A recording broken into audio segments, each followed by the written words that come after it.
अल्हम्दुलिल्लाहिल हन्नानिल mannan अल्लज़ी खलक़ल इंसान व अल्लमहुल बयान वस्सलातु वस्सलामु अला रसूलिही सय्यिदिल इंसी वल जान व अला आलिही व अस्हाबिही ज़विल खैरि वल इहसान अम्मा बअद फ़अऊज़ु बिल्लाहि मिनश शैतानिर रजीम बिस्मिल्लाहिर रहमानिर रहीम अरअयत मन इत्तख़ज़ इलाहहु हवाह अफ़अन्त तकूनु अलैहि वकीला सदक़ल्लाहु मौलाना अज़ीम। बारगाह रिसालत मुआब सल्लल्लाहु तआला अलैहि वसल्लम में एक बार दुरूद पाक का हदिया पेश करें। अल्लाहुम्मा सल्लि अला सय्यिदिना व मौलाना मुहम्मद मअदनिल जूदि वल करम व आलिहि व अस्हाबिहिल किराम व इब्निहिल करीम व बारिक व सल्लिम सलातन दाइमतन सरमदन अबदा। बचपन में जब फातिहा खानी होती थी, छोटी उम्र में बच्चे सिर्फ ये इंतजार करते थे कि कब ये लड्डू मिलेगा, कब ये नान खटाई मिलेगी जो फातिहा खत्म होगी। आज तक हमारी हालत यही है, स्टेज पर बंगाल बिहार में बैठकर माइक का इंतजार ही करते हैं कि कब मिलेगा। बहरहाल अब आ ही गया हमारे पास, तो सबसे पहले अपनी तकरीर शुरू करने से कबल, अपने उन्वान पर आने से कबल जरूरी बात है, क्योंकि अब मैं आपके लिए नया नहीं हूं, आ चुका हूं और आते रहेंगे इंशाअल्लाह। ये मिंबर नूर पर इस्लाह की बात आपके हर दिल अजीज इमाम साहब ने की, वो उनका दर्द ही नहीं, पूरी उम्मत का दर्द है। और हकीकत में इमाम वही है जो लोगों को अपने से नहीं जोड़ता बल्कि अल्लाह से जोड़ता है। मुर्शिद और पीर भी वही है जो अपनी दुकान नहीं चलाता, हुजूर का दीवाना बनाता। नबी पाक सल्लल्लाहु तआला अलैहि वसल्लम की बात और उनकी मोहब्बत सिखाता वही असल पीर है। इसीलिए मिंबरों को इस चीज से पाक रखा जाए कि यहां कोई वाहियात और खुराफात हो। मेरे अजीजों, खास तौर पर ये एक रिवाज बन गया जिसको लेकर के आज जलसों को एक एंटरटेनमेंट का जरिया बना दिया गया है। जैसे लोग कुछ खेल कूद और तफरीह देखने के लिए जाते हैं, ऐसे ही जलसों में जाने लग गए कि वहां हंसी मजाक भी हो रही हो और वहां पर अलग अलग लतीफे सुनाए जा रहे हो। ये रसूलुल्लाह का मिंबर है मेरे अजीजों। यहां से बात वो करनी चाहिए कि सारी हंसी खुशी, हंसी खेल कूद मजाक मस्ती मर जाए, आंखें रोने लग जाए, अल्लाह की याद आए, हुजूर की मोहब्बत में बंदा तड़पने लग जाए, वरना तो फिर वो जलसा जलसा ही नहीं है। सबसे पहले मैं नाथ खान साहब को ये अर्ज करूंगा, बच्चे हैं, छोटे हैं, नाम भी आपका वासिफ है, और वासिफ का मतलब ही होता है तारीफ करने वाला। लेकिन इस नाम की लाज रखो कि ये तारीफ करने वाला दुनिया वालों की नहीं, सिर्फ मदीने वाले की। ताजदारे मदीना की तारीफ करने वाला हो तो तुम्हें वासिफ ही कहा जाए। आला हजरत को देखो, बारगाह इश्क में पहुंचो। आला हजरत से जब एक साहब ने आकर कहा था, हमारे इलाके के एक सेठ साहब हैं, उनकी शान में कुछ शेर लिख दीजिए।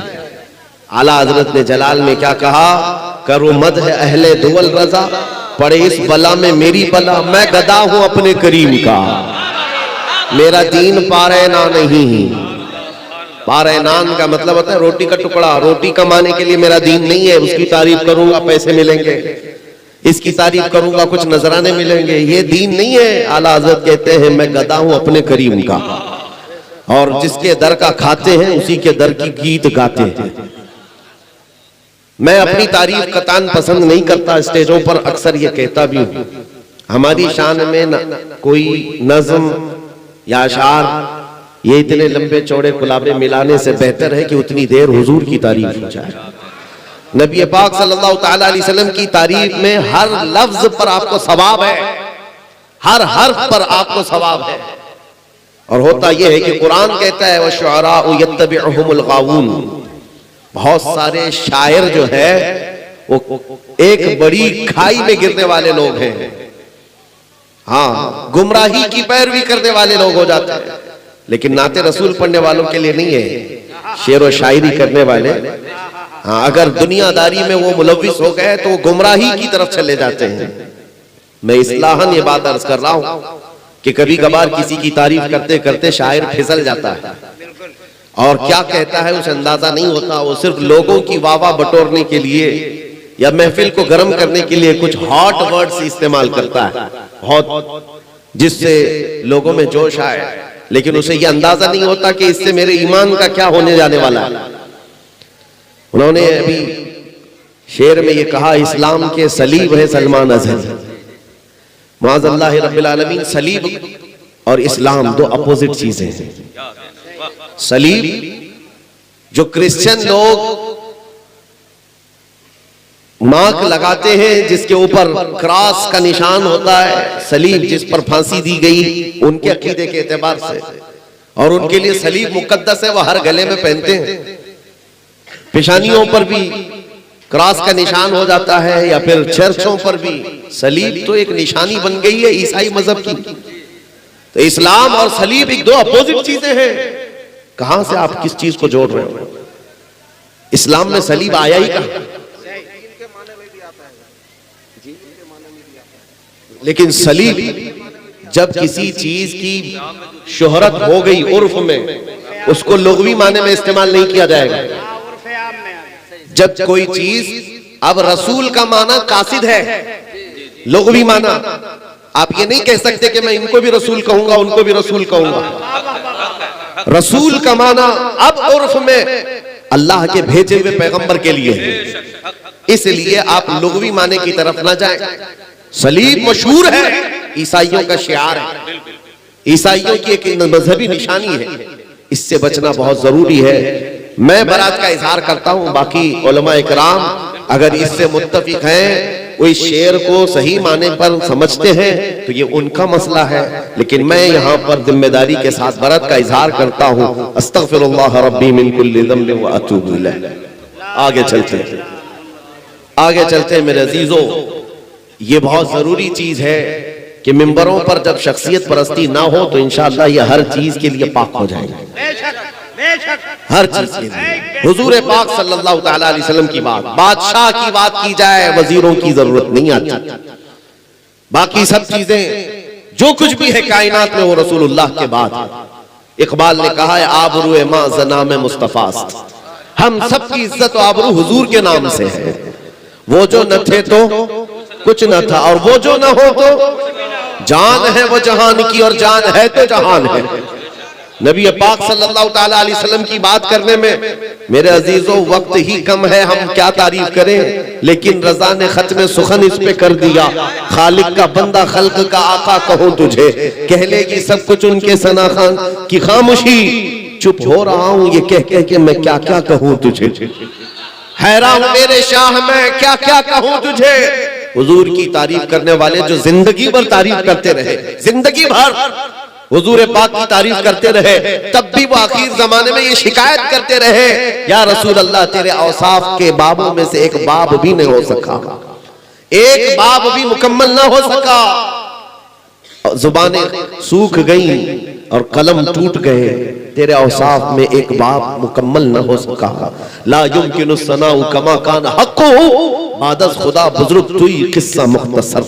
इसलिए मेरे अजीजों, हमारे पास जो वक्त है, मैं मिस्र में मेरे पढ़ने के जमाने में एक मस्जिद के खतीब थे, पैदाइशी नाबीना खुतबा दिया करते थे। नमाज एक बड़े मुर्शिद हैं वो पढ़ाते थे, वो एक सिलसिला है वहां पर, मशहूर और मारूफ सिलसिला है। उनके पीरो मुर्शिद भी जाहिर नहीं होते, वो आवाम में ही रहते, उनका एक तरीका है। उनके जुमा के लिए मैं जाया करता कभी कभार, जानते हैं ये मैं तकरीबन 2010 की बात कर रहा हूं। उस वक्त उस खतीब ने, जो वहां के एक बड़े आलिम दीन है, जो खुतबा दिया, हम अश कर गए हकीकत मुहम्मदिया पर, हुजूर पाक सल्लल्लाहु तआला अलैहि वसल्लम के जात, उनकी सिफात पर। हम खुतबे के बाद पूछने लगे कि क्या खूब आपने ये खुतबा दिया है, तो उन्होंने आजिजी में आकर कहा, इसी उन्वान पर पिछले 12 साल से मैं खिताबत कर रहा हूं, आज तक टॉपिक चेंज नहीं किया। कभी उन्वान बदला नहीं, हर जुमा खिताबत करते हैं हकीकत मोहम्मदिया पर, और आज तक भी वो बाहयात है, अभी तक उसी उन्वान पर गुफ्तगू करते हैं। मेरे अजीजों, हुजूर की तारीफ करने के लिए क्या हमारे पास वक्त रह गया है? हमारी जिंदगियों का वक्त कम है। हुजूर पाक सल्लल्लाहु तआला अलैहि वसल्लम के दरबार में जिन बड़े बड़ों ने तारीफें की, आखिर में जाकर उन्होंने क्या कहा?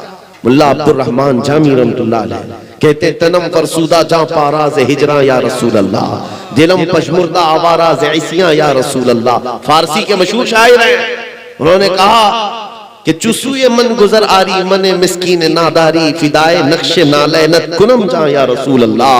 ऐ अल्लाह के नबी, किसी दिन मुझ गरीब के घर आपका आना हो जाए तो जहां आपका कदम पड़ेगा जामी अपनी जान वहां कुर्बान कर देगा। सादी शिराजी कहते हैं, बलगल उला बि कमालिही कशफत तुजा बि जमालिही हसनत जमीउ खिसालिही सल्लु अलैहि व आलिही। ये दुनिया के वो मुअज़्ज़ज़ तरीन लोग हैं जो जुबानों में आज तक भुलाए नहीं जाते। आज हर गली में ये नारा गूंजता है या नहीं? मौला या सल्ली व सल्लिम दाइमन अबदा अला हबीबिका खैरिल खल्क़ि कुल्लिहिम या रब्बी बिल मुस्तफा बल्लिग मकासिदना वग़फिर लना मा मदा या वासिअल करमी। इमाम शरफुद्दीन बूसीरी, आज से 600 साल पहले के एक बुजुर्ग की बात मैं कर रहा हूँ। ये वो बुजुर्ग हैं जिन्होंने हुजूर की शान में 170 अशार उस वक्त लिखे थे जब इनको लकवे की बीमारी आ गई थी, फालिज का असर हो गया था, पैरालाइज हो गया था। हकीम और तबीब लाइलाज करार दे चुके थे। हुजूर की शान में जब ये लिखने लग गए, ख्वाब में मेरे आका तशरीफ लाए, ख्वाब में तशरीफ लाए और कहा, बूसीरी जो तूने लिखा है वो हमें भी सुनाओ। नबी पाक जिस कसीदे को सुनना चाह रहे थे, शरफुद्दीन बूसीरी ने सुनाया। मेरे आका ने उनके जिस्म पर हाथ फेरा और इनाम में अपनी एक चादर भी अता फरमाई। शरफुद्दीन बूसीरी कहते, सुबह में उठा तो न लकवे का असर है न जिस्म के अंदर कोई फालिज का असर है, और फिर उठकर देखा तो मेरी गोद में रात को दी हुई चादर भी मौजूद। ये इनाम बारगाह मुस्तफा से मिला है। अजीजा निगरान वकार तारीफ उनकी करो जिनकी तारीफ करने के बाद तुम्हारे मकामात भी बुलंद होंगे। ये हमारी तारीफ करेंगे, कल हम मर जाएंगे और उसके बाद हमारा खत्म है। लेकिन हुजूर पाक सल्लल्लाहु तआला अलैहि वसल्लम की तारीफ करने वाला ऐसा होता है कि उसका नाम ही नहीं मरता है। आज 100 साल हो गए, हर जलसे में इश्क मोहब्बत। क्या ये दो जुमले कहो तो दूसरे पर सारे लोग कहते हैं आला हजरत आला हजरत। क्यों आला हजरत को भुलाया नहीं जाता? वजह सिर्फ ये है, आला हजरत अपने खानदान और अपने बाप दादाओं के कसीदे नहीं पढ़ते थे, बल्कि जब भी पढ़ते थे तो सरवर कहूं कि मालिक मौला कहूं तुझे, बाग़े खलील का गुले सहबा कहूं तुझे, अल्लाह रे तेरे जिस्म मुनव्वर की ताबिशें, ए जाने जामे जाने तजल्ला कहूं तुझे। उठाओ आला हजरत को देखो और पढ़ते जाओ, मगन होते जाओ। दुनिया कुछ नाप रही थी हुजूर का इल्म इतना, हुजूर के अखलाक ऐसे या हुजूर उम्मतियों के बराबर, नाउज़ बिल्लाह। उस वक्त आला हजरत कह रहे थे, सारे ऊंचों में ऊंचा समझिए जिसे, है उस ऊंचे से ऊंचा हमारा नबी। सारे अच्छों से अच्छा समझिए जिसे, है उस अच्छे से अच्छा हमारा नबी। कौन देता है देने को मुंह चाहिए, देने वाला है सच्चा। आला हजरत को पढ़े, एक एक लफ्ज में इश्क डूबता हुआ नजर टूटता हुआ नजर आता है। अजीजा ने गिरामी औकात, यही तो एक कमाल की बात है। उनकी बात करो, हर दिल पे राज करो, हुजूर की बात करो और अल्लाह करीम इतना तुम्हारा मकाम बुलंद करता है। पांसकुड़ा के इस मैदान में आज रात इतनी गुजर जाने के बाद लोग हमें सुनने के लिए बैठे हैं। मेरे अजीजों, मैं मुसलसल जलसों को खिताब करके आ रहा हूँ। जानते हैं, हलचल साहब भी जानते हैं, जिस जगह जाएं लोगों का एक जम्मे गफीर। किस वजह से? मुझे देखने के लिए मेरे अंदर कौन से कोई सींग लगे हैं, कोई दुम आई है, या कोई अलग मखलूक है, या कोई कपड़े अलग हैं? नहीं मेरे अजीजों, हमारे जैसे और भी बहुत सारे हैं लोग जो देखने के लिए आए या मिलने के लिए आए या सुनने के लिए आए। तो बात सिर्फ इतनी ही है, जब तक बिके न थे तो कोई पूछता न था। या रसूल अल्लाह, तुमने खरीद कर हमें अनमोल कर दिया।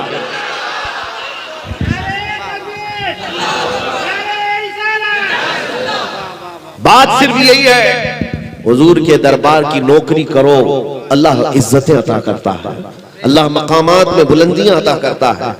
आए मेरे अजीजों, मैंने कुरान की एक आयत तिलावत की, उस पर मैं गुफ्तगू करता हूँ। रब ताला फरमाता है, अरअयत मन इत्तखज़ इलाहहु हवा। ऐ महबूब, आपने देखा कुछ लोगों को जिन्होंने अपनी ख्वाहिशात को अपना खुदा बना लिया है। अपनी ख्वाहिशात को अपना माबूद बना लिया है, जैसी उनकी मर्जी वैसे जीना चाहते हैं। ये ख्वाहिशात को माबूद बनाने वाले लोग रब ताला फरमाता है अफ़अन्त तकूनु अलैहि वकीला, ऐ रसूल क्या आप ऐसों की सिफारिश करेंगे, ऐसों की सिफारिश लाएंगे, वकील बनेंगे। अम तहसबु अन्ना अक्सरहुम यस्मऊन व याक़िलून इनहुम इल्ला कल अनआम बल हुम अदल। कुरान कहता है कि ये लोग ऐसा लगता है कि सुनते हैं देखते हैं, नहीं बल्कि ये जानवरों की तरह है, उससे भी ज्यादा गए गुजरे। कुरान किन के बारे में कह रहा है? जिन्होंने अपनी ख्वाहिशात को माबूद बनाया, अपनी ख्वाहिशात। मेरे अजीजों, इस्लाम इसी चीज की नफी करता है। तुम यहां पर जीने के लिए जमीन पर आए तो कभी ये जुमला नहीं कहना मेरी लाइफ है, मेरी चॉइस है, मुझे जैसा जीना है मैं फैसला करूंगा। नहीं, इस रुए जमीन पर जीना है तो अल्लाह की मर्जी से, इस रुए जमीन पर जीना है तो हुजूर की मर्जी से। अपनी ख्वाहिशात को जब तक हुजूर के कदमों पर कुर्बान नहीं करते तुम मोमिन हो ही नहीं सकते। ला युमिनु अहदुकुम हत्ता यकून हवा तबअन लिमा जितु बिही। हदीस पाक है, हुजूर सल्लल्लाहु अलैहि वसल्लम फरमाते हैं तुम में से उस वक्त तक कोई मुकम्मल मोमिन नहीं हो सकता जब तक वो अपनी ख्वाहिशात मेरे लाए हुए दीन के मुवाफिक नहीं कर देता। तुम्हें हुजूर पाक सल्लल्लाहु ताला अलैहि वसल्लम की मर्जी के मुताबिक जीना होगा। एक चीज मैं आपको बताऊं, ये मेरी चादर है, मैं इसको 4 इस तरह फोल्ड करके पहनूं, 2 मरतबा फोल्ड करके पहनूं, मेरा इख्तियार है, या इसको मैं टुकड़े करके पहनूं, ये मेरा इख्तियार है। जिसकी जो चीज होती है उसका इख्तियार होता है। आपका मोबाइल है, आप इस वक्त उठा करके मैसेज देखें कि कॉल करें कि कोई भी चीज देखें, आपका इख्तियार है। आपकी चीज पर आपका इख्तियार होता है। लेकिन आपने कभी ये सुना है कि नहीं सुना, सुसाइड करना इस्लाम में जायज है? यानी आत्महत्या करना, खुदकुशी करना इस्लाम में इसकी इजाजत है?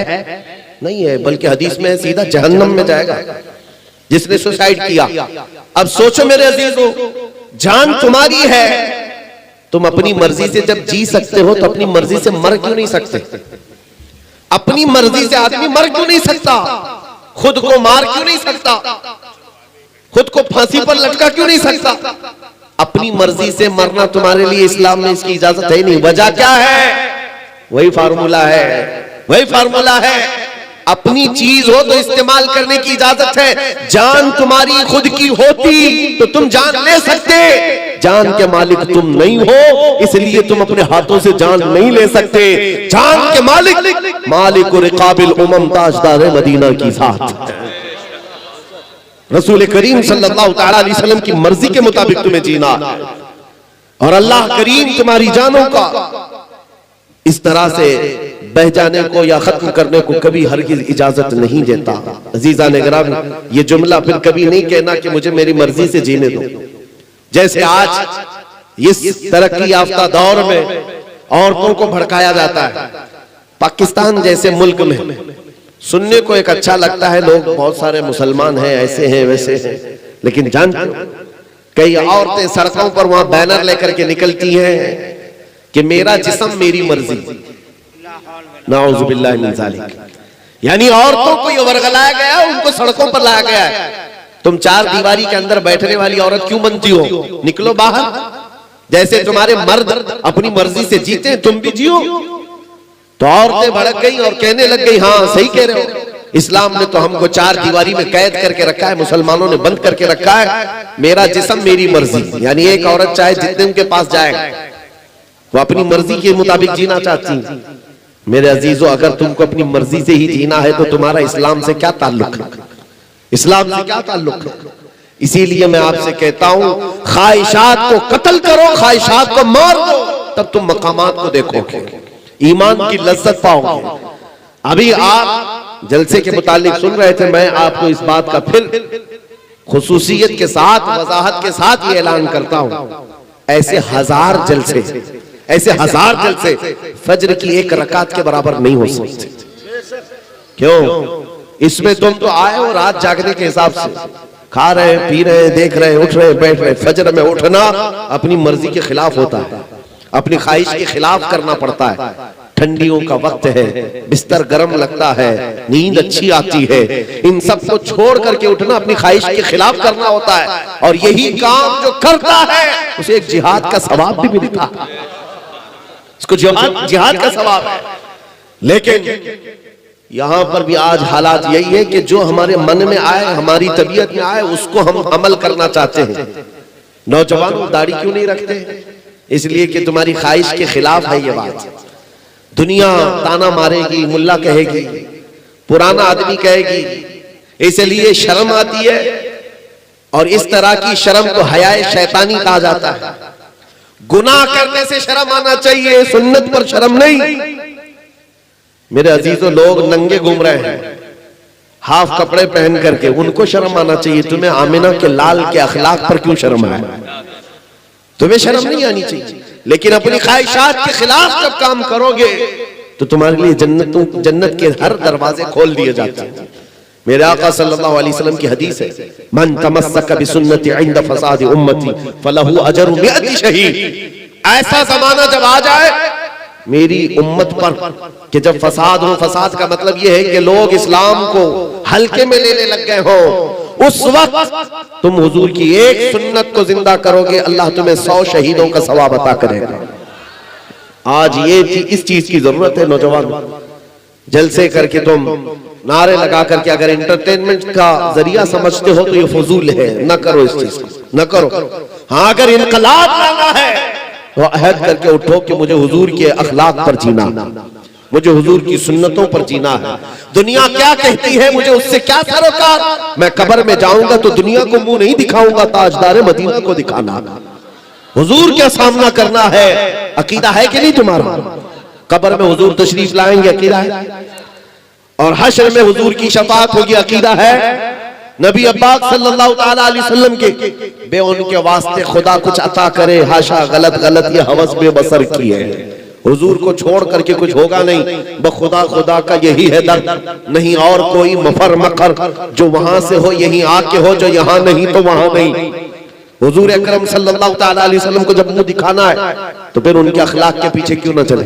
जीज़ान इकराम वक़ार, जिन्होंने अपनी ख्वाहिशात को खत्म किया, उनकी चंद मिसालें मैं आपके सामने रखूं। आज तुम्हें रात सोने के बाद फजर में उठना मुश्किल हो गया। जो फजर में नहीं उठ पाता नमाज के लिए, ये बात सुन ले, क्या करना क्या रहता है? सिर्फ बिस्तर ही तो छोड़ना था। पानी भी तुम्हारे पास गर्म आने लग गया है। पानी गर्म करने के अब सारे आलात हैं, करंट से हो जाता है, गैस से हो जाता है, सहूलियात है। उसके बावजूद तुम्हारी तबीयत के अंदर काहिली ऐसी, सुस्ती ऐसी कि ये सोचते हैं कि ये बहुत बड़ा डिफिकल्ट काम है, मशक्कत वाला काम है। मदीने के उस नौजवान को देखो, आज शादी हुई है, दुल्हन को अपने घर लेकर आया है, सुहागरात है, दूल्हे के लिए ये जिंदगी की सबसे खूबसूरत रात कही जाती है। उसके लिए शबे विसाल, क्या क्या अल्फाज कहे जाते हैं। बिस्तर पर अपनी शरीके हयात, अपनी बीवी के साथ आराम कर रहा है आज का दूल्हा, और रात को मदीने की गलियों में यह आवाज आने लगी, या अय्युहल मुस्लिमून, क़ाल रसूलुल्लाह सल्लल्लाहु अलैहि वसल्लम इज़हबू इलल जिहाद फी मरदातिल्लाहि तआला। ऐ मुसलमानों, अल्लाह के नबी ने फरमाया है जिहाद में निकलो अल्लाह की रजा के लिए। मुशरिकीन मदीने पर हमला करने के लिए आ चुके हैं, अल्लाह के नबी सहाबा के साथ मदीने से निकल चुके हैं। मुसलमानों जल्दी करो, जल्दी करो। ऐलान हो रहा था आज रात का दूल्हा है, पहली रात का दूल्हा है, अपनी बीवी को छोड़कर खड़ा हो गया, कहा ऐ मेरी शरीके हयात, चाहे तो मुझसे तलाक ले ले, इद्दत के बाद किसी और से निकाह कर लेना, या चाहे अल्लाह की मर्जी पर कायम रह, इसलिए कि मैं जंग में जा रहा हूँ, रसूलुल्लाह के साथ जा रहा हूँ। मेरे अजीजों, सिर्फ बिस्तर छोड़कर मस्जिद नहीं, तलवार हाथ में लेकर गर्दन हथेली पर लेकर जा रहा है। और उसकी शरीके हयात जो आज की दुल्हन है, वो रोना धोना, चीखना चिल्लाना, मातम करना नहीं, मदीने की औरत थी। कहती है अपने सरदार, आप मुझे इस दुनियावी जिंदगी में शरीक तो बना ही चुके हो, अब रात मेरे साथ गुजार ही चुके हो, आखिरत की जिंदगी से अलग क्यों करते हो? जाओ अल्लाह हाफिज, जाओ अल्लाह हाफिज। अगर सही सलामत लौट गए तो मैं फख्र से गाजी की बीवी कहलाऊंगी, और अगर नहीं लौटे तब भी मैं मदीने में फख्र से शहीद की बेवा कहलाऊंगी। ये मिजाज था मदीने का, मेरे अजीजों, ख्वाहिशात को कुर्बान कर दिया है। कौन है जो दूल्हा अपना बिस्तर छोड़कर अपनी आज की नई नवेली दुल्हन को छोड़कर जाता हो? ये मदीने के वो सहाबा थे जो ईमान की उस बुलंदी पर पहुंचे थे जहां उन्होंने अपनी ख्वाहिशात को हुजूर के कदमों पर कुर्बान कर दिया था। मदीने तैयबा के उस नौजवान का नाम सैयदना हंज़ला रज़ियल्लाहु तआला अन्हु है। जब जंगे उहद में पहुंचे, ऐन दोपहर के वक्त इनकी शहादत भी हो गई। वलीमे के दिन जिसका इंतकाल हो गया, वलीमे के दिन जो मैदान में मौजूद हो, तलवार भाले लेकर के, और शहादत भी हो गई। जानते हो मेरे अजीज, रोंगटे खड़े करने वाली बात है ये। शाम को जब लाशें जमा की जा रही थी, सहाबा इकराम, लोग कहने लगे हंज़ला को हमने शहीद होते देखा, लाश मिल नहीं रही। हुजूर के पास आकर कहा, नबी पाक सल्लल्लाहु अलैहि वसल्लम ने चेहरा उठाया आसमान की तरफ, फिर झुकाया और कहा फलां जगह पर उनकी लाश है, जाओ ले आओ।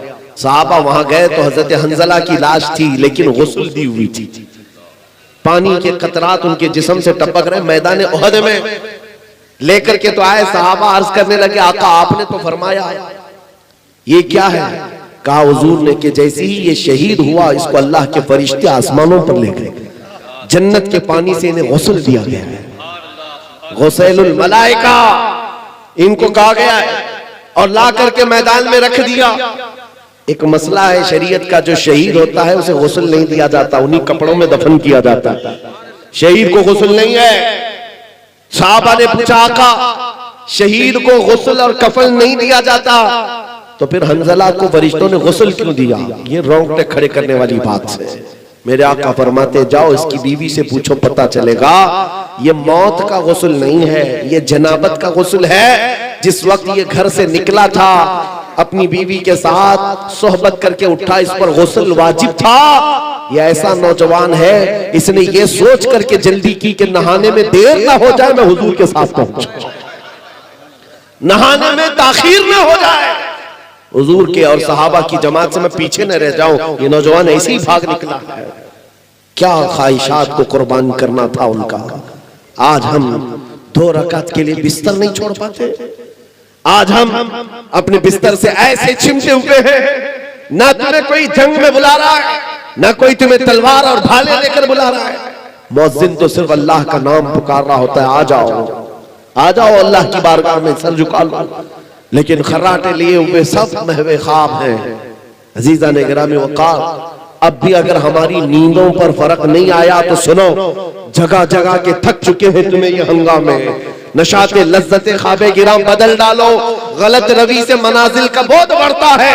मुसाफिरों रविशे कारवां बदल डालो। अगर चलने का तरीका यही रहा तो रोज ये आतंकी नाच नाच करके तुम्हें चिढ़ाएंगे। रोज एक नया झमेला लाया जाएगा और एक नया मजाक उड़ाया जाएगा। देख रहे हैं हम, कभी मस्जिदों, कभी खानकाहों, कभी माबदों, और कभी इमामों की दाढ़ियों से खेलना, उनकी पगड़ियों से खेलना। आज के आतंकी क्या ये सब नहीं कर रहे? वजह सिर्फ यही है, हुजूर पाक सल्लल्लाहु तआला अलैहि वसल्लम से जितनी दूर भागते जाओगे, ये ठोकरों पर हमें नचाते रह जाएंगे। आ जाओ उस रास्ते पर जहां रसूल पाक ने अपने सहाबा को छोड़ा था, उस जगह पहुंच जाओ। लोग कहते हैं कि कहां आप बुला रहे हैं, आगे बढ़ना है कि पीछे जाना है? मैं कहता हूं आगे नहीं, पीछे चलो, पीछे चलो। दुनिया पुकार रही है और कह रही है आगे आ जाओ, आगे आ जाओ। मैं कहता हूं पीछे चले जाओ, पीछे चले जाओ। कितना पीछे?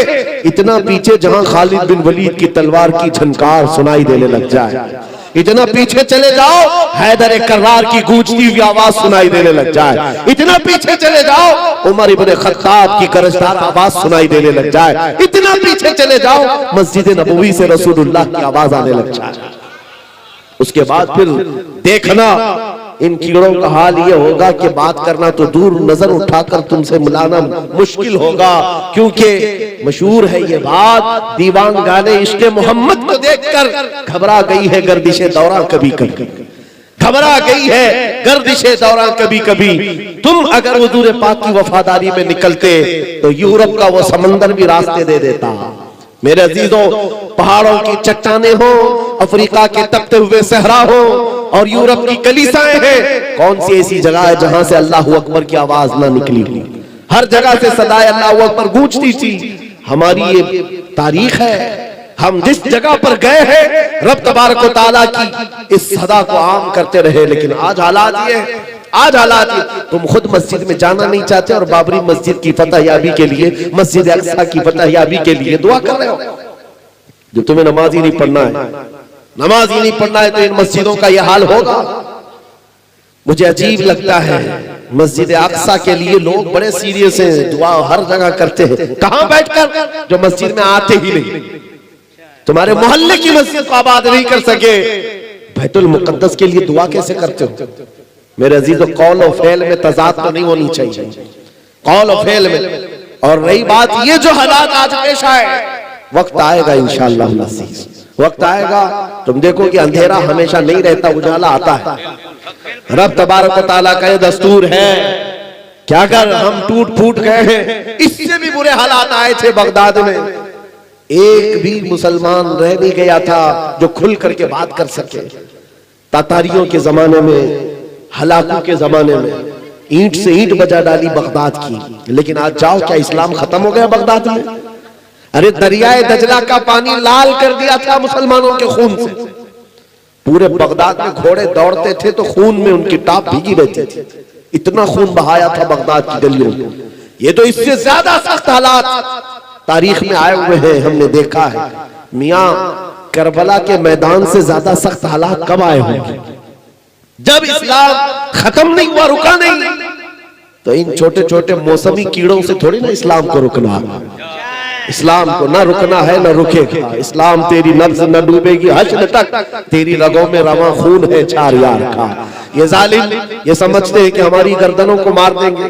किसी जगह आज ही देखा, एक मौलवी साहब मस्जिद के इमाम साहब बाहर निकल रहे हैं और ये आतंकी भेड़िए आए और उनकी दाढ़ी पकड़कर मारने लगे, मॉब लिंचिंग करने लगे और कहा इस धरती पर जीना है तो हमारे खुदा का नाम लेना होगा। ये सब जो आतंक फैलाया जा रहा है, इससे आपको घबराने की जरूरत नहीं, इससे आपको नर्वस होने की जरूरत नहीं। ये हालात आएंगे, हम इस्तेकबाल करेंगे, अल्लाह से दुआ यही करते रहेंगे कि मौला ऐसे हालात पर बस हम पर फजल ये करके कदम तेरे दीन पर कायम रहे और हमारा जिस्म तेरे दीन पर कायम रहे। इन हालात से घबराने की जरूरत नहीं। न घबराओ मुसलमानों, अभी खुदा की शान बाकी है, अभी इस्लाम जिंदा है, अभी कुरान बाकी है। ये जालिम काफिर क्या समझते हैं जो रोज हमसे उलझते हैं, अभी तो करबला का आखिरी मैदान बाकी है। आप सबको इन हालात से नर्वस होकर जीने की जरूरत नहीं। बात इतनी है कि मैं उनकी तरफ बात नहीं कर रहा हूं, मुझे रहजनों से गरज नहीं, तेरी रहबरी का सवाल है। डाकुओं का काम है डाका मारना, चोरों का काम है चोरी करना, लेकिन आपसे हम पूछ रहे हैं तुम अपने घर में क्या कर रहे थे? तुम अपने घर में क्या कर रहे थे? चोर तो आएगा ही, डाकू तो डाका डालेगा ही, लेकिन तुम मुसलमान हो, अल्लाह ने तुम्हें एक बहुत बड़ी अमानत अता की है। तुम्हें अल्लाह तबारक व तआला ने अपने नबी पाक की वफादारी की अमानत दी है। तुम जब इस अमानत पर खुलकर नहीं उतर सके तो फिर तुम भी मुजरिम करार दिए जाओगे, तुम भी पकड़े जाओगे। आओ आज जैसे आपको अभी हलचल साहब कह रहे थे ना, इश्क हो तो इश्क का इजहार भी होना चाहिए, इश्क हो तो इश्क का इजहार भी होना चाहिए। छुपा हुआ इश्क, इसको बुज़दिली कहा जाता है। हाँ, छुपे छुपे मोहब्बत करने वाला बुज़दिल आदमी है। और हम किसी लैला से थोड़ी ना इश्क कर रहे हैं, हम कायनात के आका मौला से इश्क करते हैं। हाँ, जिसकी मोहब्बत का हाल ये है कि जो एक पल उनकी मोहब्बत में आया, अल्लाह ने उसको क्या मकाम दे दिया। मैं आपको बताता हूँ, मदीने का एक नौजवान, माँ भी यहूदन है, बाप भी यहूदी है, और बेटा एक दिन मस्जिद नबवी के पास से गुजर रहा था, यहूदी लड़का है। हुजूर पाक को सहाबा के साथ बैठे हुए देखा और दिल दे बैठा और दरवाजे पर खड़ा रहा, देखता रह गया। वो हसीन महफिलें कैसी होंगी, सहाबा की अंजुमन लगी हो और गुलाब जैसी रंगत चमकती हुई मेरे आका की सूरत उसमें हो, और जब देखने वाला पलकें झपकाना भूल जाता था, उस यहूदी लड़के ने देखा और देखता रह गया। एक दिन नहीं, 2 दिन नहीं, 3 दिन नहीं, उसकी तो ये आदत सी बन गई, रोज चलते चलते दरवाजे पर खड़ा हो जाए और उस हसीन मोहनी रंगत को देखता रह जाए। मुख चंद बदर शाशानी है, माथे चमके लठ नूरानी है, काली आंख ते जुल्फ मस्तानी है, मखबूर आंखें हिन मद भरियां, उस सूरत नू मैं जान अखा की जान जहां अखा, सच अखा रब दी शान अखा, उस शान तुशाना सब नबियां। हुजूर पाक का हुस्न देखने वाले का हाल क्या होता था? हजरत जाबिर बिन समुरा कहते हैं 14वीं का चांद निकला था, मैं घर से बाहर निकला और हुजूर अपने घर से बाहर आए। हुजूर सुर्ख जुब्बा पहने हुए थे। हजरत जाबिर कहते हैं कभी मैं चांद को देखता और कभी हुजूर को देखता था, कभी उधर देखता और कभी इधर देखता। हदीस में है, कहते हैं मैं ये सोच रहा था कि चांद ज्यादा हसीन है कि आमिना का लाल ज्यादा हसीन है। और उसके बाद इश्क ने फिर जवाब दिया, चांद से तशबीह देना ये भी क्या इंसाफ है, चांद में तो दाग है, हुजूर का चेहरा साफ है। मेरे अजीजों, हुजूर का हुस्न देखने वाला वो नौजवान यहूदी लड़का, उसके बाप से जाकर मदीने वाले किसी और ने शिकायत कर दी कि तुम्हारा बेटा तो मोहम्मद को देखने लग गया है सल्लल्लाहु अलैहि वसल्लम, उनका दीवाना बन गया, रोजाना वहां जाकर खड़ा होता है। बाप कट्टर यहूदी था, कट्टर यहूदी। बेटे से कहा कि तू आ जाता, उसने कहा वो अच्छे लगते हैं, मैं देखता हूं अच्छे लगते हैं। बाप ने पाबंदी लगा दी कि कहा आज के बाद से उस रास्ते से भी नहीं जाएगा, लेकिन इश्क है तो इजहार होना चाहिए। इश्क हो तो फिर सारे सलासिल और बेड़ियां तोड़ करके निकलता है बंदा। वो नौजवान न बाप की सुना न माँ की सुना, फिर दूसरे दिन आया, उसी दरवाजे के पास खड़ा हो गया, हुजूर को देखने लगा। जब ये हालात बार बार होने लगे, यहूदी बाप ने देखा कि ये ऐसे सुनता नहीं, मारा भी बहुत, तोड़ा भी बहुत, उसके साथ सख्तियां भी हुई। उसके बाद जब भी लड़का नहीं रुका तो बेड़ियों से बांध दिया, जंजीरों से बांध दिया, हाथ पैर बांध करके घर में रख दिया। लेकिन जानते हो मेरे अजीजों, सबसे बड़ी तकलीफ आशिक को अपने माशूक से दूर करना, महबूब से दूर हो जाए, ये सबसे बड़ी तकलीफ है। ये नौजवान लड़का बीमार हो गया, बीमार हो गया, इतना बीमार कि इलाज से इफाका नहीं, सही होने का नाम ही नहीं है। आला हजरत कहते हैं ना, जान है इश्क मुस्तफा, रोज फजू करे खुदा, जिसको हो दर्द का मजा नाज़े दवा उठाए क्यों। आप बीमार, ये बीमारी बढ़ती गई, यहां तक कि हकीमों ने हाथ उठा लिया, कहा तुम्हारा बेटा सही हो ही नहीं सकता, 2-4 दिन का मेहमान है। भरी जवानी में बेटा इंतकाल करने पर आ गया। अब माँ बाप का अकलौता था, दोनों का दिल पसीज गया। माँ यहूदन है, बाप भी यहूदी है। बिस्तर पर आए, जंजीरें तो खुल चुकी थी, बुखार से बदन तप रहा था, जिस्म पीला हो गया था। बेटे के पास आए और कहने लगे कि बेटा ये तेरी क्या हालत हो गई, हमने तुम्हारे साथ जो गलत किया उसके लिए हम माजरत चाहते हैं, लेकिन बता कोई तेरी आखिरी ख्वाहिश है। उस नौजवान ने कहा एक बार मोहम्मद अरबी को देखना चाहता हूं। मेरे अजीजों, इश्क अगर हो तो इजहार होना चाहिए, चाहे वो यहूदियों के घर में भी हो। ख्वाहिश रखता है मैं अपने महबूब को देख लूं। मां ने दिल पसीज करके अपने शोहर से कहा जाओ एक बार मोहम्मद सल्लल्लाहु अलैहि वसल्लम से कह दो, अगर वो हमारे घर आ गए तो ये हमारा बच्चा देख लेगा मरने से पहले, इसकी ख्वाहिश है। बाप यहूदी जो कभी देखना नहीं चाहता था आ गया।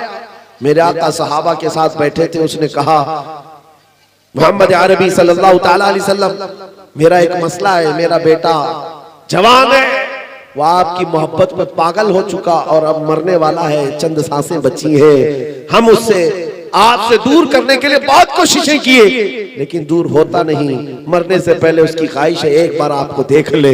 इतना सुनना था, हुजूर अपनी मजलिस से खड़े हो। मेरे आका सल्लल्लाहु अलैहि वसल्लम सहाबा से कहते चलो हमारे एक दीवाने के जाने का वक्त आया है, हम चलते। हुजूर पाक तशरीफ लाए।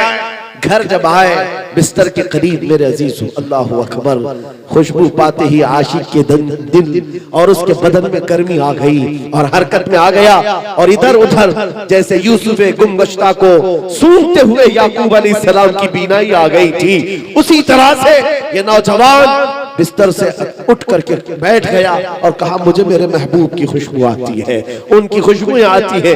घर में जैसे ही मेरे आका तशरीफ लाए, सिराने के पास आए बैठे, जी भर करके जवान हुजूर को देखता रहा और उसके बाद हुजूर को देखकर मुस्कुराता रहा। इतना करीब आमिना के लाल आ चुके, मेरे आका ने सीने पर हाथ रखा और पूछा, अभी देर किस बात की, क्या अब भी ईमान नहीं लाओगे, अब भी कलमा नहीं पढ़ोगे? उसने कहा, दिल तो उसी वक्त दे चुका था, जुबान से अब कहता हूँ अशहदु अन्ना मुहम्मद रसूलुल्लाह, मैं गवाही देता हूँ मोहम्मद अल्लाह के रसूल है। चंद सांसें गुजरी थी कि इंतकाल हो गया, इंतकाल हो गया। लेकिन मैं आपको बताता हूं मेरे अजीजों, जिसने इश्क का इजहार किया यहूदी माँ और यहूदी बाप के घर में रहकर, जानते हो उस जवान का मकाम क्या है? वो पल भर ईमान लाया और इंतकाल कर गया। जिंदगी में एक नमाज पढ़ने का वक्त भी नहीं आया, रोजा रखने का वक्त भी नहीं आया, हज करने का वक्त भी नहीं आया, लेकिन मकाम कौन सा? सहाबी और रसूल का मकाम है। जहां के मुतालिक गौस पाक फरमाते हैं, सहाबी का मकाम कितना है जानते हो? वो जिस घोड़े पर बैठकर जाते हैं, उन घोड़ों के टाप के नीचे से जो धूल उड़ती है, वहां तक उम्मत के गौस का मकाम भी नहीं। वक्त का गौस, कोई वली, कोई कुतुब सहाबा के घोड़े के टाप के नीचे से उड़ने वाली धूल के बराबर भी नहीं होता। वो सहाबी का मकाम है। और वो सहाबी का मकाम कैसे पाया? बस दीदार रसूल है। हुजूर के दरबार में कुर्बान अपनी ख्वाहिशात खत्म कर दिया। माँ अलग चाहती थी, बाप अलग चाहता था और दुनिया अलग चाहती थी। कौन क्या कहता है, इससे उस नौजवान को कोई सरोकार नहीं। हम रसूलुल्लाह के जन्नत रसूलुल्लाह। आज मैं तुम्हें ये दावत देता हूं, तुम इसकी उसकी सुन करके अपने आप को बदल लेते हो, अपने आप को बदलने लगते हो। चंद औबाशों के साथ तुम्हारी दोस्ती क्या हो गई? तुमने अपने कपड़े भी बदल लिए, टोपियां भी छुपा ली, दाढ़ियां भी छील कर गटर में डाल दी। तुम्हें पता है तुम्हारी मौत के बाद जनाजे के साथ सिर्फ ये तुम्हारे कब्र तक आ सकते हैं, उसके बाद कोई कब्र में आने वाला नहीं है। तुम्हारी कब्र में कोई आएगा तो आमिना के लाल तशरीफ लाएंगे। इसलिए आज ले उनकी पनाह, आज मदद मांगो उनसे। कल न मानेंगे, कयामत में अगर मान गया। वहां सब बहुत सारे मानेंगे, लेकिन उस वक्त मानना कोई फायदे का नहीं। आज मानो हुजूर को, आज अपनी ख्वाहिशात के खिलाफ आओ। तुम्हारी ख्वाहिशात ये कहती हैं कि मुझे आराम करना है, सोना है। तुम्हारी ख्वाहिशात हराम का खाने की तरफ जाती हैं, छोड़ दो इन चीजों को, हुजूर की तरफ आओ। कितने नौजवान हैं आज इस जलसे से, या हमारी इस बात को जहां तक पहुंचे, इसको सुन करके ये अहद करें कि मैं कुछ गलत कामों में मसरूफ था, ये मेरी ख्वाहिशात थी, और जब जब ख्वाहिश होती मैं उस गलत काम की तरफ चला जाता। इसी को कुरान कहता है, जो अपनी ख्वाहिश को पूरी करने के चक्कर में चल पड़ता है, गोया कि वो अपनी ख्वाहिशात को माबूद बनाया हुआ है, अपनी ख्वाहिशात की पूजा करता है, इबादत करता है। यहां से निकल आओ, तुम्हारी अपनी ख्वाहिशात के मुताबिक नहीं जीना है। जीना है तो कैसे? ताजु शरिया बदरु तरीका मुर्शिद गिरामी जाने से पहले ये हमको सिखा करके गए हैं, जिंदगी ये नहीं है किसी के लिए, जिंदगी है नबी की, नबी के लिए। ना समझ मरते हैं जिंदगी के लिए, जीना मरना है सब कुछ नबी के लिए।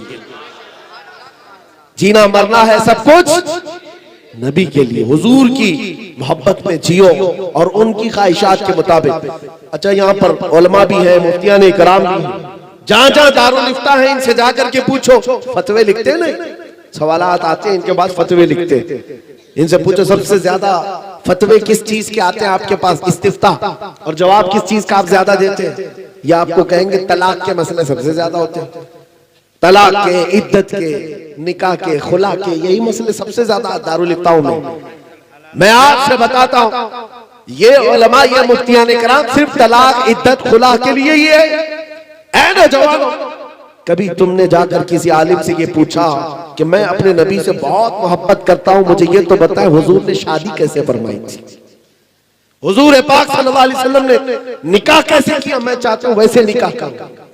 कभी आकर के ये पूछते हो, मेरे घर में बच्चे की विलादत हुई, जब नबी पाक के घर में भी बच्चे की विलादत हुई थी तो मेरे आका ने क्या किया था ताकि मैं भी वैसा करूं। तुम्हें इस चीज की का तजस्सुस होना चाहिए। जो मोहब्बत करता है वो ढूंढ ढूंढ करके अमल भी करता है अपने महबूब की अदाओं पर। बहुत बड़े बुजुर्ग हैं, वो फरमाते हैं, तरबूज जानते हैं ना, उसको क्या कहते हैं आपके? तरबूज को हमारे यहाँ मुंबई में कलिंगड़ बोलते हैं। कलिंगड़ तरबूज लाल होता है अंदर वाला। बुजुर्ग रोज देखते थे, खाने की ख्वाहिश भी थी, खाते नहीं थे। शागिर्दों ने पूछा हुजूर आप ये खाते क्यों नहीं? कहा ये सुन्नत है, हुजूर पाक ने खाया है। कहा हाँ सुना तो है, तो फिर क्यों नहीं खाते? कहा मैं इस बात की तलाश में हूं कि हुजूर ने कितने टुकड़े करके खाए थे, ये मुझे मिल जाए, मैं उसी तरीके से खाना चाहूं। उन लोगों का हाल ये था कि वो ढूंढ ढूंढ करके हुजूर की सुन्नतों पर अमल करते हैं, और आज चुन चुन करके तुम निकालना चाहते हो। यही तो बात है जिसको इकबाल कहता है, उनके जो हम गुलाम थे खल्क के पेशवा रहे हैं, उनसे फिरे जहां फिरा फिर आई कभी वकार में, हमें करनी है शहींशाह बता की रजा जोई। वो अपने हो गए तो रहमत परवरदिगार अपनी ख्वाहिशात के खिलाफ जाओ। आपको पता है कौन सी ऐसी माँ है जो अपने बच्चे को दूर कर सकती? कोई माँ है? छोटा सा बच्चा, लेकिन मदीने तैयबा में हमने ये भी देखा, एक माँ 1.5 साल का बच्चा लेकर हुजूर के पास आई, जंग में जा रहे हैं हुजूर, कहा कि हुजूर ये मेरा बच्चा भी लेकर के दे। 1.5 साल का बच्चा लेकर आई है।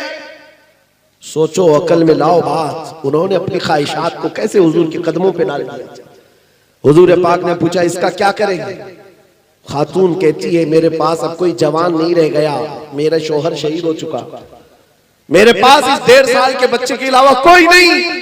मदीने की सारी खवातीन अपने जवान बेटे आपके साथ भेज रही हैं, तो मैं पीछे क्यों रहूं?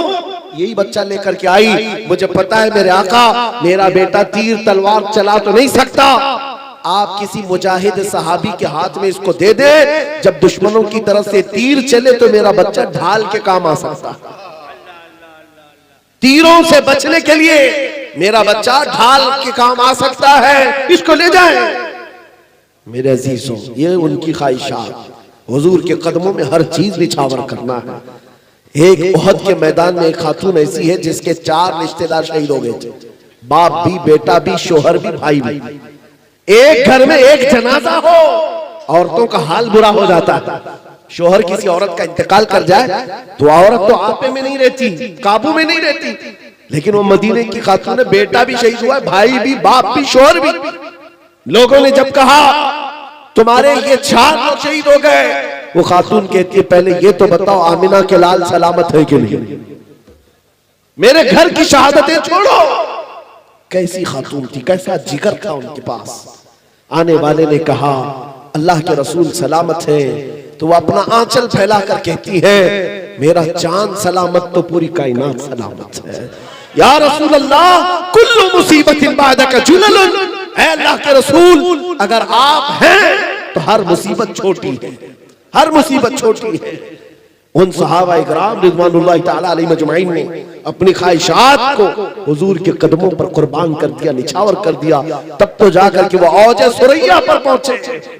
आज मैं आपसे यही रिक्वेस्ट करके जाता हूं, नौजवानों, जिंदगी बची थोड़ी सी है हमारे पास, यूं ही गुजर कर चली जाएगी, अनकरीब मलकुल मौत आने वाले हैं। तुम्हें पता है, एक मैं अभी किताब में पढ़ रहा था, कभी कभार तुम्हें झुरझुरी आती है ना बदन पर, कभी आती है अचानक कपकपी जैसी आ जाती है, कभी कभार आती है बदन में, क्यों आती है? बुजुर्गों ने लिखा है कि जब मलकुल मौत हर घर पर आते हैं, रोजाना हर घर पर आते हैं, एक बार तुम सबको हम सबको देख करके जाते हैं, और जिसकी मौत आने वाली होती है उसको 3 बार देखते हैं, और जब उनकी नजरें तेज पड़ती हैं तो बदन में झुरझुरी आती है। तुम्हें अंदाजा भी नहीं कितनी मर्तबा ऐसा हुआ है। ये इस बात की अलामत है कि मौत आने वाली है, मौत आने वाली है।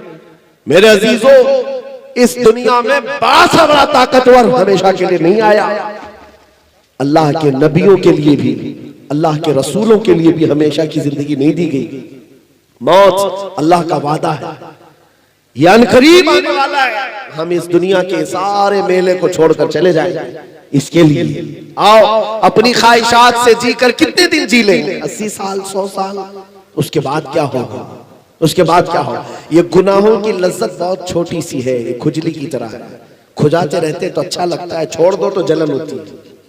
गुनाहों की लज्जत थोड़ी देर की है, आ जाए हम बदल डाले, गाने सुनने की आदत खत्म कर देंगे। कोई नौजवान आज से गाने नहीं सुनेगा इंशाल्लाह, ये वादा करते हैं ना इंशाल्लाह।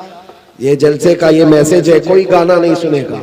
टाइम पास के लिए लोग सोचते हैं गाना लगा करके बैठेंगे, टाइम पास के लिए गाने लगाते हो। तुम्हें पता है मुहद्दिसीन फरमाते हैं जो कसरत से गाना सुनता है उसके दिल में निफाक आता है, वो जिना की तरफ जाता है, वो जिना की तरफ जाता है, निफाक उसके दिल में आता है। इसलिए मेरे अजीजों तौबा करेंगे, कोई गाने बाजे नहीं सुनेगा इंशाअल्लाह। और उसके अलावा नशा अपने मोहल्लों से दूर करेंगे। नौजवानों को आज नशा में ला करके ऐसा कर दिया गया, ये बेचारे आज ऐसे हो गए कि इनको कुछ दुनिया का होश ही नहीं। हर शहर की बीमारी है ये, बड़े बड़े शहरों की। चौथी में, पांचवी में, सातवीं में पढ़ने वाले स्कूल के बच्चों को नशा दिया जा रहा है, और वो भी बड़ा बड़ा नशा।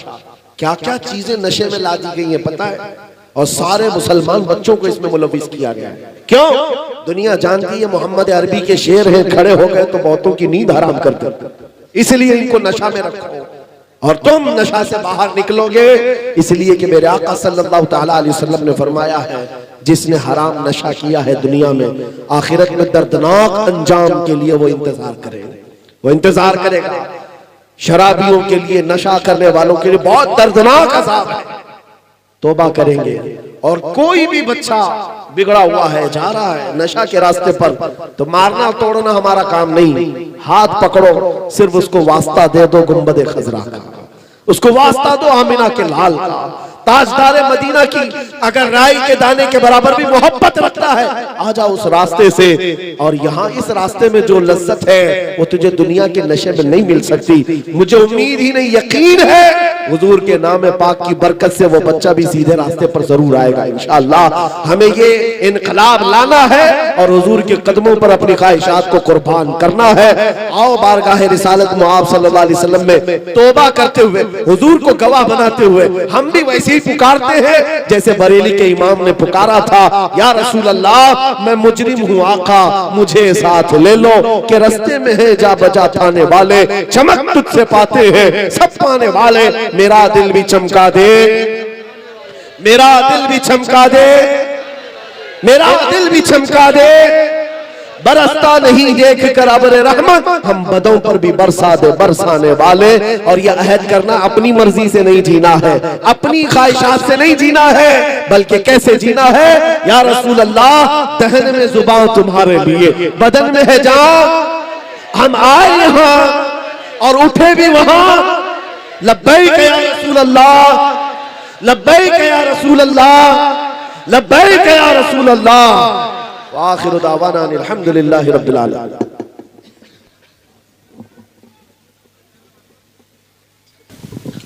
मेरे साथ मिलकर के पढ़े जो बैत होना चाहते हैं सिलसिले कादरिया गौसे पाक के सिलसिले में, और जो ऑलरेडी किसी से मुरीद है वो तौबा करने की नीयत से मेरे साथ पढ़ सकते हैं। अस्तगफिरुल्लाह रब्बी मिन कुल्ली ज़म्बिन व अतूबु इलैह, ला इलाहा इल्लल्लाह मुहम्मदुर रसूलुल्लाह सल्लल्लाहु अलैहि वसल्लम, रज़ीतु बिल्लाहि रब्बा व बि मुहम्मदिन सल्लल्लाहु अलैहि वसल्लम रसूलन नबिया व बिल इस्लामी दीना व बिल कुरआनी किताबा व बिल काबती क़िबला।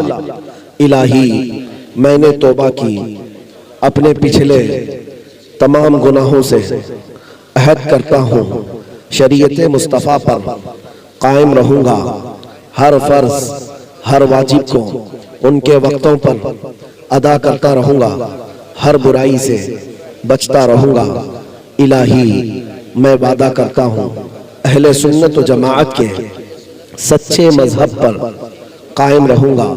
मैं दाखिल हुआ सिलसिले आलिया कादरिया में, इलाही मुझे गौसे पाक के मुरीदों में कबूल फरमा, क़यामत के दिन उनकी जमाअत में हशर फरमा। अपने दिल पर हाथ रखकर पढ़े, मैंने अपनी जान, अपना माल, अपना सब कुछ अल्लाह और उसके रसूल के लिए बेच दिया, बेच दिया, बेच दिया। मैंने अपनी गर्दन नामूस रिसालत की हिफाजत के लिए वक्फ किया, वक्फ किया, वक्फ किया। इन्नल्लाह अश्तरा मिनल मुअमिनीना अनफुसहुम व अमवालहुम बिअन्न लहुमुल जन्नह युकातिलूना फी सबीलिल्लाहि फयक़तलूना व युक़तलून वअदन अलैहि हक़्क़न फित तौराति वल इंजीलि वल क़ुरआन व मन औफ़ा बिअहदिही मिनल्लाहि फस्तबशिरू बिबैइकुम अल्लज़ी बायअतुम बिही व ज़ालिका हुवल फ़ौज़ुल अज़ीम। इलाहुल आलमीन सत्तारुल अय्यूब गफ़्फ़ारुद दुनूब क़दीर जब्बार खुदा इस महफ़िल पाक को अपनी बारगाह में कबूल फरमा ले। जितने बच्चे, बूढ़े, मर्द, ख़वातीन, जवान हाजिर आए, सबकी हाजिरी को कबूल फरमा ले। इस जलसे पाक को हमारे गुनाहों का कफारा बना दे, हमारी नजात का जरिया बना दे। ऐ अल्लाह हमारे जन्नत में जाने का सबब बना दे। मौला इसमें जो बीमार है उन्हें शिफा अता कर दे। मौला जो बे औलाद है उन्हें साहिब औलाद बना दे। जो बेरोजगार है उन्हें हलाल रोजियां अता कर। क़यामत तक हमारी नस्लों में आशिकाने मुस्तफ़ा पैदा फरमा।